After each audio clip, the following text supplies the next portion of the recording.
ಉಪಚುನಾವಣೆಯಲ್ಲಿ ಇವರು ಅರ್ಧ ಗಂಟೆ ನಾನು ಬೂತ್ ಕಮಿಟಿ ಮಾಡಿ ನಾನು ಕುಮಾರಸ್ವಾಮಿ ಕರೆಸಿ 5,000 ಹುಡುಗರುಗಳಿಗೆ ಹಾರ ಕಳ್ಸಿದ್ರೆ ಇವ್ರು ಎಲೆಕ್ಷನ್ ಬಂದೇಟ್ಗೆ ನಾನು ಬಿಟ್ಬಿಟ್ರು. ಆ ಹುಡುಗರು ಯಾರ್ಯಾರು ಬಾಡಿಗೆ ಕಾರು ಕೊಟ್ಟು ಕೆಲಸ ಮಾಡಿಸಿದ್ದೆ ಅವ್ರನ್ನ ಒಳಗ್ ಕೊಡ್ಲಿಲ್ಲ, ಅವರೆಲ್ಲ ವಾಪಸ್ ಹೋದ್ರು. ನಾನು ಒಂದ್ ದಿವಸ ಬಾ ಕ್ಯಾನ್ವಾಸ್ಗೆ ಕರೀಲಿಲ್ಲ. ನನ್ ಮುಂದೆ ಕೊಡ್ತಾರೆ 25 ಲಕ್ಷ 10 ಲಕ್ಷ ಬೇರೆಯವ್ರು ಕೊಡ್ತಾರೆ, ನನಗೆ ಯಾರು ಕೊಡ್ಬೇಕು ಕಾರ್ಯಕರ್ತರಿಗೆ ಅಂತ ಹೇಳಲಿಲ್ಲ. ಇದ್ರ ಅವತ್ತೇ ಸಿದ್ದರಾಮಯ್ಯ ಸೋತೋಗ್ರು. ನಾ ಎಲ್ಲೂ ಹೋಗ್ಲಿಲ್ಲ. ಅರ್ಧ ಗಂಟೆ ನಾನೇ ಮಾಡಿದ್ದು. ಬೂತ್ ಕಮಿಟಿ ಮಾಡಿದ್ ನಾನು, ಕುಮಾರಸ್ವಾಮಿ ಕರ್ಸಿ ಹಾರ ಹಾಕಿದ್ ನಾನು. ಬಂದ್ ನೋಡಿದ್ರು, ನಾವ್ ಗೆದ್ದು ಬಿಡ್ತೀವಿ, ಇನ್ನೇನು ಕುಮಾರಸ್ವಾಮಿನೇ ಮುಖ್ಯಮಂತ್ರಿ, ಯಡಿಯೂರಪ್ಪ ಉಪಮುಖ್ಯಮಂತ್ರಿ, ಇಡೀ ಬಿಜೆಪಿ ಬಂದ್ರು, ಇಡೀ JDS ಸರ್ಕಾರವೇ ಬಂತು. ಸಿದ್ದರಾಮಯ್ಯ ಸೋಲ್ಸಿದ್ರ ನಾನು ಬಿಜೆಪಿಗೆ ಹೋದೆ. ಇಲ್ಲಿ ದಳ ಎಷ್ಟು ಓಟ್ ತಗೊಂಡ್ರು, 3rd ಪ್ಲೇಸ್ ಹೋದ್ರು. 33 ಸಾವಿರಕ್ಕೆ. ನಾನ್ ತಗೊಂಡಿದ್ದೀನಿ 1,35,000 1,4 ಲಕ್ಷ ಓಟ. ನಮ್ ಜನ ಬರೀ ಪಕ್ಷದಿಂದ ಆಗ್ತಾರೆ ಅನ್ನೋದು ಯಾರ ನಂಬಿದ್ರೆ ಜನ ನಂಬಲ್ಲ. ಪಕ್ಷ ಮತ್ತೆ ವ್ಯಕ್ತಿ. ಇಂದ್ರ ಗಾಳಿ ಇಲ್ತದು, ಯಾವ ಕತ್ತೆ ಕೊಟ್ರು ಗೆಲ್ತಾರೆ ಅನ್ನೋದು. ಕತ್ತೆ ಕೊಟ್ರು ಗೆಲ್ತಾರೆ ಅನ್ನೋದು ಇಂದ್ರ ಗಾಳಿ ಇತ್ತು. MP ಗೆ ಈಗ ಮೋದಿ ಗಾಳಿ ಇದೆ. ಆಯ್ತಾ, ನಾವೊಂದು ಪ್ರಾದೇಶಿಕ ಪಕ್ಷ ಬೆಳೆದಿರೋದೇ ಪಕ್ಷ ಮತ್ತೆ ನಾಯಕತ್ವ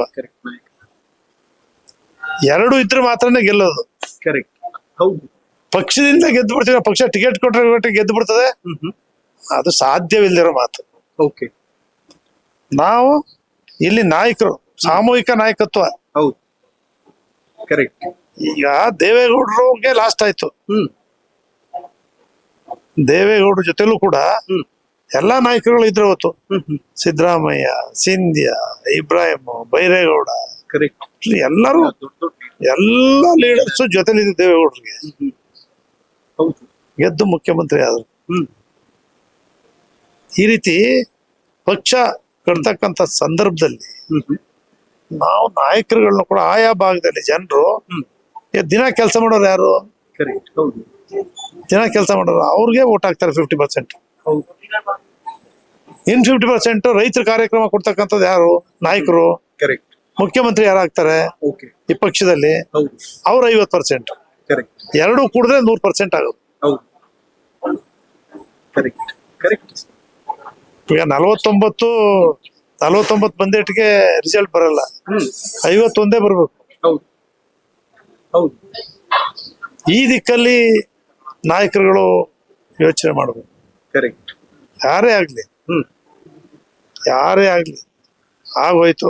ಸಿದ್ದರಾಮಯ್ಯನವ್ರದ್ದು, DK ಶಿವಕುಮಾರ್ ಅವ್ರದ್ದು 5 ಗ್ಯಾರಂಟಿಗಳು, ಬಿಜೆಪಿನೂ ತೆಗೆದ್ರು, ದಳನೂ ತೆಗೆದ್ರು. ರಾಹುಲ್ ಗಾಂಧಿ ಭಾರತ್ ಜೋಡೋ ಯಾತ್ರೆ ಭಾರಿ ಕಸರತ್ ಮಾಡಿ ಗೆದ್ದದ್ದು. ಬಿಜೆಪಿ ಸೋಲ್ಸಕ್ಕಾಯ್ತಿತ್ತ ಇಲ್ಲಿ, ಇಲ್ಲ ದಳನ ಈ ಮಟ್ಟಕ್ಕೆ ಇಳಿಸಕ್ಕಾಯ್ತಿತ್ತ? ನಾವು ಎಲ್ಲಾನು ಕೂಡ ಆಲೋಚನೆ ಮಾಡ್ಬೇಕು.